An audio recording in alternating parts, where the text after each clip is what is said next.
So here's our FS5 right here on the left, and we've got our FS7 on the right.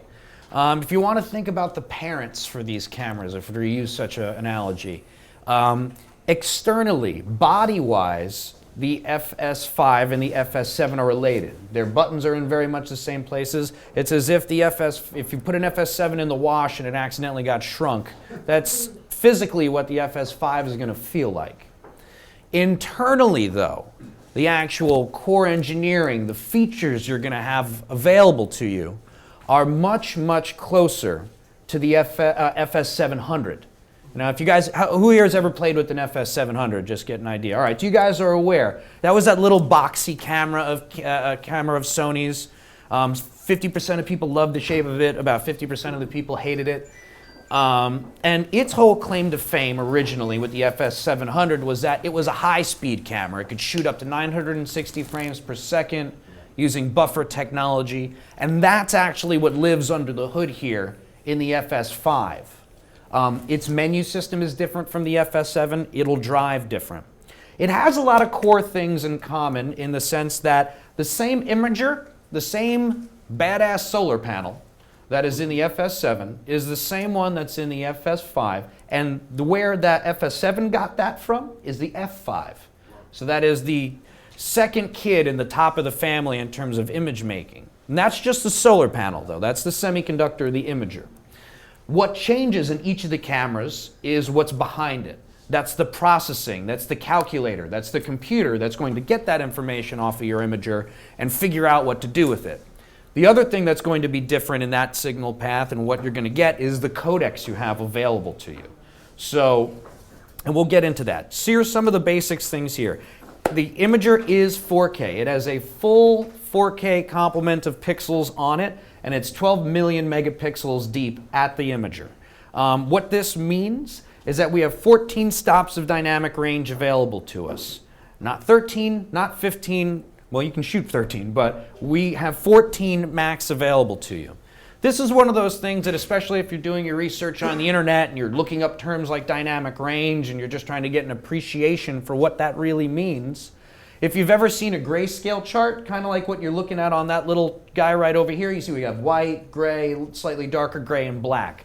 That is a very simple idea of what dynamic range is. When you have a lot of dynamic range, that means I have even more shades of gray between that brightest white and that blackest black. So when I tell you you have 14 stops of dynamic range, you'll have 14 shades in between that whitest rectangle and that blackest rectangle. That is what dynamic range is. It's your gradations of gray as you look at your image, your levels of brightness, if you want to think of it that way.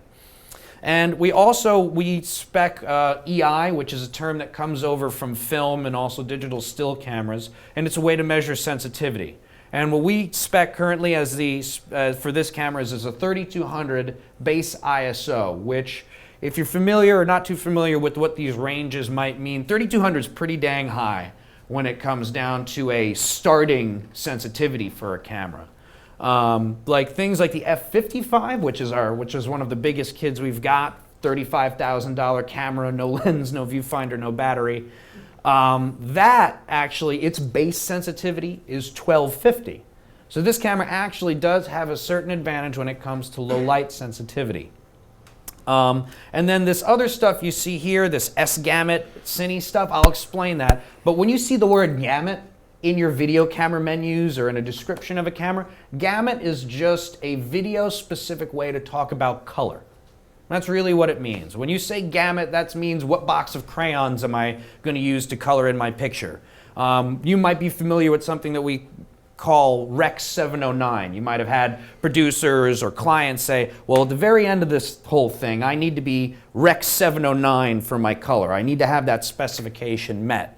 Where that specification comes from is called the ITU, the International Technology Union, which is a bunch of very, very high-octane international nerds, men and women, not the most socially adept, but technically very, very proficient, that come up with these standards. And what they do is they measure our eyes and then average them. They say, how well can you lie to a human before they know you're actually stealing stuff from their picture that is important? And that's really where we got all our standards up to this point. Because, as you guys know, and I think, good, we're appropriately averaged aged room, memory used to be expensive. You know, a couple gigs 10 years ago would be, you'd feel the hurt there. Now, today, we're in the very beginnings of a new change in terms of how we make and send video around. Memory is cheap now, and it's getting cheaper. The idea used to be, how little video can I give you that you'll call good? Now, I can show you a ton of video, and we got to figure out how to constrain it all into these little displays. Maybe it's a phone, maybe it's an iPad, maybe it's a TV, maybe it's a movie screen. So this is changing now, and this camera and all the cameras in the room basically are children of this change in tactic, which says now I can bring you home more video than I've ever been able to show you, and we've got to manage the problem from the other side, which means you now are in the position of figuring out what to throw away. It's, you know, you get to decide what goes into 709. Beforehand, you were just trying to fill it. Now you've got a completely different set of decision-making things to bear in mind. Onboard XAVC-L. This is to do with these codecs, and we'll get into all the codecs between these two cameras. But XAVC, especially if you're familiar with Sony over the years, before anybody gets upset, we did not create a brand new file format. I promise you we didn't. We have done that in the past, guilty as charged, but this time around, what XAVC is just branding. We had to call it something so that you knew it was associated with Sony, so we chose XAVC. What lives under the hood of this guy is H.264. That's the actual technology, that's the math. If you guys ever have trouble sleeping or insomnia, go look up the H.264 standard, get your favorite red wine, and you'll be out in about 20 minutes. How standards like that work is another group of high-octane, you know, computational folks get together and they make a mathematical toolkit. It's about 8 algorithms deep in H.264 that says, well, if you're Apple and you say, well, I'm a cell phone maker, a data device maker, I'm not shooting movies. I can't store a ton of stuff on this phone, and the phone doesn't have a satellite connection, so I've got to send just the right amount of video. When they go to H.264, they say, give me the mathematical tools that let me squish my video to the smallest possible size, and also that makes it easy to hand out over stuff like Wi-Fi and a cellular network. And they use different toolkits in there, H.264 level 2 per se, and that's what they implement in their phone. When you're a camera manufacturer like us, we say, well, we don't have all the same technical limitations or obligations that a phone does. We do have a lot of memory. We're not trying to send it over the air, so I can afford to make you guys a bigger file. And a bigger file gives you more data to make those choices with at the end of the day, where you go, well, what's going into my picture, what's not going into my picture. That's why we use different math that is very much still the toolkit of H.264, but if you really wanted to know, it's level 5.2, which says I make bigger files because I can and you need them. You'll make them smaller on your own and make those choices. The L side over here is one of the beginning things that'll separate the little guy FS5 over here from the FS7. In the FS7, like in the F55 and the F5, we have a version of XAVC which is called I, XAVC-I. What's the difference between I and L? In XAVC-L, L means long GOP, G-O-P. What that means is, like, there's an old way that back in the day when we were in the process of saying, I can't show you all the video the camera makes, I got to steal some stuff and hopefully you won't mind. There was a way to compress your data which said, instead of taking every frame on its own and saying, let me look at this one frame of video, what do I need to compress, store it, next frame of video, store it, next frame of video, store it. There's another mathematical trick you can use, which is this GOP, long group of pictures technique, which says, well, let me look at 15 or 22 frames, and all right, well, my shirt is blue here, and for 22 frames, that shade of blue's not changing. I'm under consistent lighting, there's no strobes going off, there's no colored lights. So for the camera, and this is really the codec, this is the encoder that does this, it says, well, I'm just going to save one value for blue, and I'm going to put a placeholder for the rest of those frames, and I'm going to store that. So I don't have to store blue 15 times. I just need to know where blue goes, and I'm going to make a library of all my colors. Up till recently, that's how most of your video was actually handled and treated in the background. If you watched a standard def DVD ever in your life, that was using long GOP compression, which was saying, I'm going to see what's the same in all these frames and mark that, and I'll only change with the differences. And if you remember pretty far back when you were first starting to do nonlinear editing, and Sony codecs first made their way into things like Final Cut, and you try and trim a clip, and you put a transition on it, and all of a sudden you'd see a glitch in the frame. Well, that's because we had to teach Final Cut where that library frame was. It says, well, there's one frame in here that knows everything that happens in the frames that come after it. You got to make your cut there, because if not, that other poor frame has half the information or a third of the information as opposed to this mother frame. Think of it that way. Traditionally called iframe. So that's why that took a while in the past for those computers to learn how to decode what was heavily encoded. The XAVC-L is doing the same thing. It's looking at similarities and differences across multiple frames and compressing them down and then just parsing out the changes when they happen. The reason for this is that it allows us to fit more footage on a card. The biggest difference between XAVC-L and I is record time. So the question might become, well, why, aside from record time, what would I want to use this on? If you got, like shooting me right now, I'm not moving, I'm basically a head against the wall, you can shoot XAVC-L because there's not a lot of dynamic stuff happening in the scene. But if I was dressed like Beetlejuice doing, pirouettes in front of a Turkish rug, that's a lot of information. That's a lot of detail. That's maybe when I want something like that XAVC-I, which is looking at one frame at a time, putting it away, one frame at a time, putting it away. And this is a choice you have to make when you're shooting this stuff. This is sort of that technical, maybe rhetorical, pre-production conversation you have with yourself. Something like XAVC-L versus XAVC-I affects the pan speed of what you can do. It's like the speed limit, because you're stealing something from every frame at a time. That does require a nanosecond to do. So you've all done this in the past. You whip a camera, and some cameras break up. They create artifacts, or they'll get soft and do something like that. And other cameras won't. And it tends to be that more expensive cameras let you whip the pan faster, and less expensive cameras, you have to whip a little bit slower. And the reason for that is because that little encoder on a little camera is being asked to do way more math than a big camera, believe it or not, because it's saying, I got to throw more stuff away. I got to fit myself on an SD card. I'm not going to fit myself on a $400 piece of media that's got 128 gigs worth of room for me to lay this stuff down. So that's part of the reasoning that you would see and part of the differences in implementation between something like a long GOP codec or a intra codec. And you'll see this with other manufacturers. Panasonic has intra and long GOP, and they'll have the same argument with you. What is it you're shooting? How much detail? How much movement? If we're all going to the internet, that kind of further makes it easier because it's not as demanding as space. But since nothing is free, and that's going to be like one of my morals for this talk, is that XAVC-L, because it's doing more math, if you have a slower computer, if you have an older computer, that computer is going to have to work harder because it's going to have to be filling in real time every one of those little differences and changes. Where if you shot XAVC-I, it's having to do less math to make every one of those frames.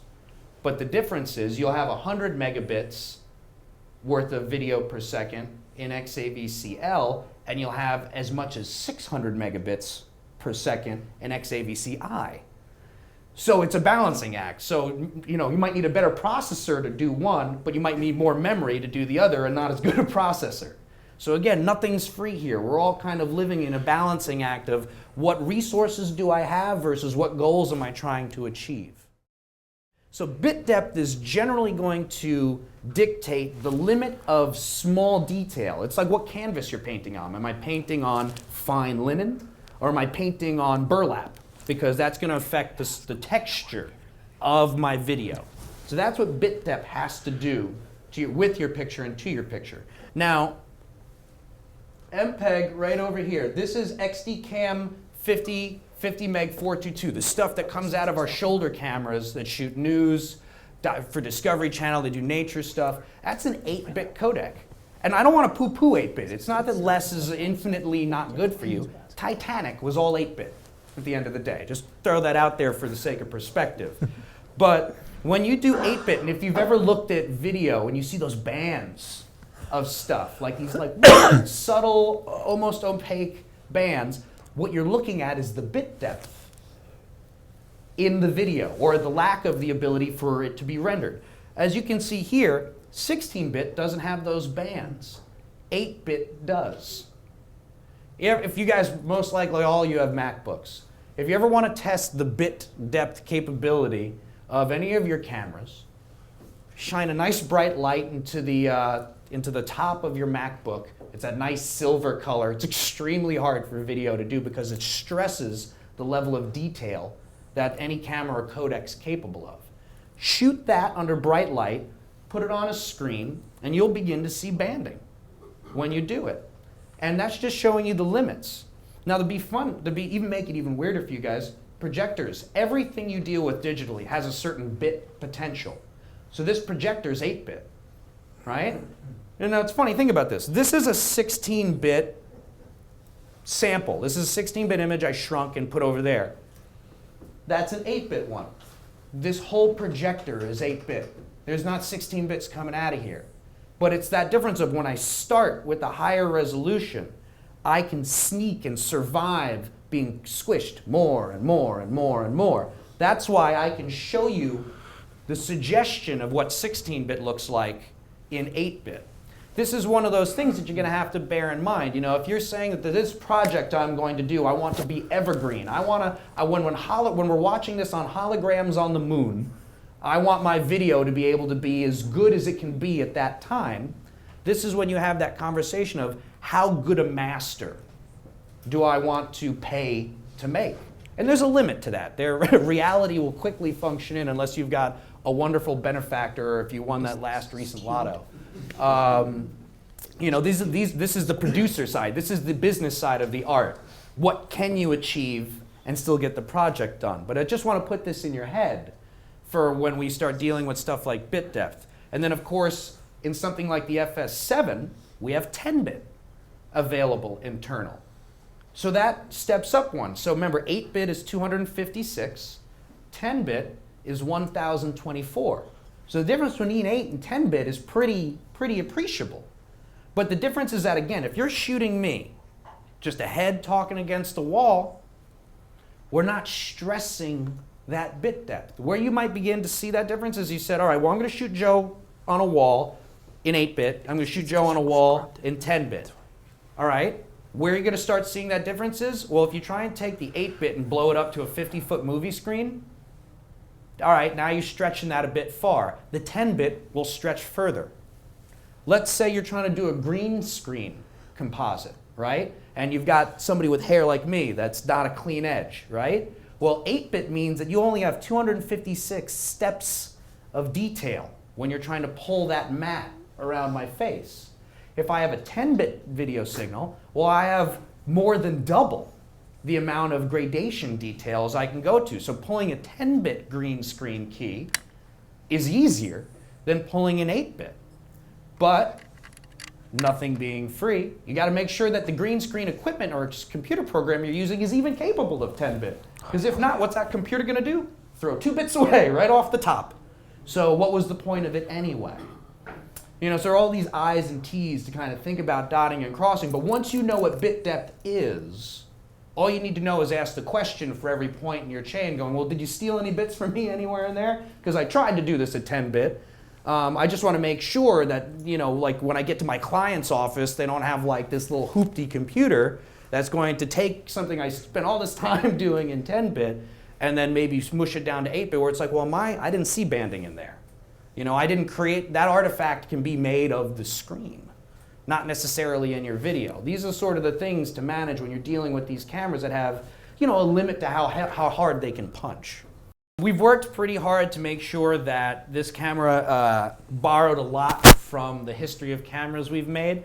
It's got a very fast boot time, and this direct access menu. Anybody here ever use an EX1, EX3? Everybody at some point maybe dealt with something like that. Remember in the EX1 and 3, you had that ability to literally grab one of the things that was in your menu on your viewfinder. You say, oh, I want to grab the shutter speed. I'm just going to click in, highlight the shutter speed right there. I don't want to go into a menu and change it.